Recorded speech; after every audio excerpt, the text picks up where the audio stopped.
A smart idea is not always a wise idea.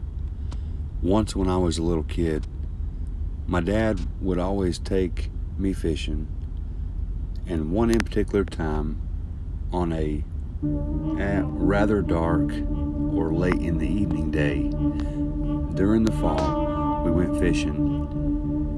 He would always let me sit up on this rock. Since I was around 10 or 11 years old, he could leave me by myself for a while.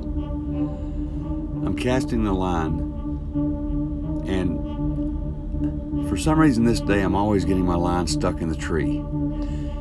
So I'm sitting here trying to pull my pole to get the line unstuck, and I can hear somebody say, "Can I help you, son?" I tell myself this isn't my dad. I kind of peek to my left and I don't see anybody, so I just keep going.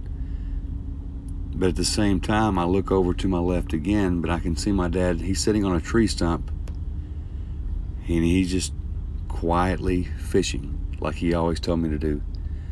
To be quiet. Shh. Well, I'm trying to pull this line out from this tree, and I try to get my dad's attention. He doesn't even hear me. He doesn't see me. I hear again, "Can I help you, son?" Okay, I look to my right this time, and there's somebody standing right beside me. "Who are you?" I asked this man. "I'm your dad's friend," he said. "Dad, do you know this guy?" I spoke loudly to Dad. "Who are you?" my dad said to this other man. This man quickly put his arm around my throat. I dropped the fishing pole. As he was trying to drag me back, I reached into my pocket and I grabbed this big pocket knife that my dad gave to me a long time ago. I flipped it open and I let him have it. I got that knife all the way into his leg. He let go with a screeching howl.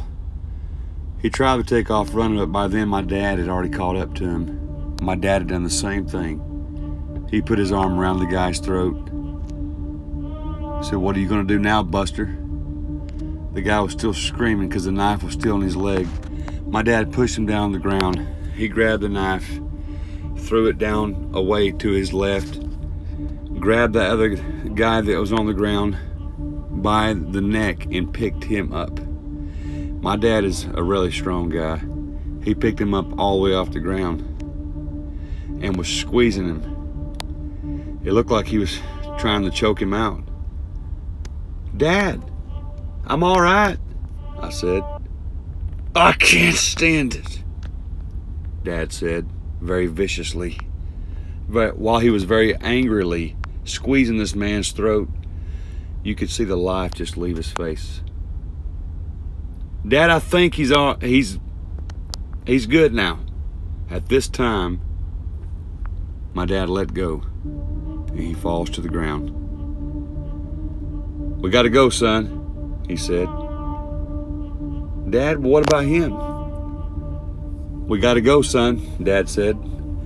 "Leave your fishing pole here, we got to go." We go up the mountain stone steps up to the parking lot where the cars were at. We get into the car. He starts it up. He puts it into reverse. Here comes a cop car. Just randomly, spontaneously, a cop car. The cop actually pulls in right behind my dad so he can't move. The cop gets out of the car. "What's going on? Why are you guys leaving in such a hurry?" The fish aren't biting," my dad said. The cop says, "Come on, walk with me. I'm going to show you down here where you need to fish. I know where all the fish are at." My dad's shaking his head and said, "Well, we need to go down that way because there's poison ivy down this stairway." The cop says, "That's funny. I was just down here earlier."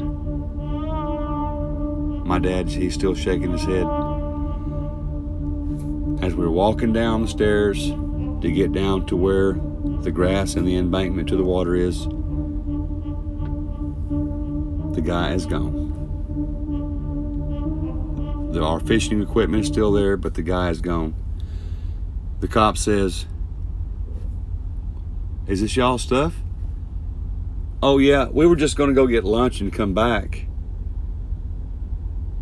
The cop was shaking his head. "I know what you guys were doing," the cop says. "You guys better come with me." "What?" my dad said. "You guys better come with me," the cop said. As we're walking upstairs, all of a sudden, the cop was behind us and he let out a loud screech. My dad turned his head, I turned my head, and the cop was laying on the ground with a knife in the back of his neck. There was standing the man over by the water, just laughing. He gets into the water and he swims away. My dad picks up rocks trying to throw at him. I pick up rocks trying to throw at this guy. It doesn't slow him down. By the time that we're done throwing rocks at him, he's probably halfway across the river. "We don't need to stay here," my dad said. "Get your stuff, we're leaving." "How are we going to move the cop car, Dad?" I asked. "Just come on, son." We move the cop car. Keys are still in it. We get in our car, we leave. Later on, the next day, when we're at home, this is on the news. The news reporter reports that some man that was in the area had killed a cop, and the cop had been dead for at least 24 hours. The man that killed the cop was killed by an alligator. I forgot all about there were gators in this water.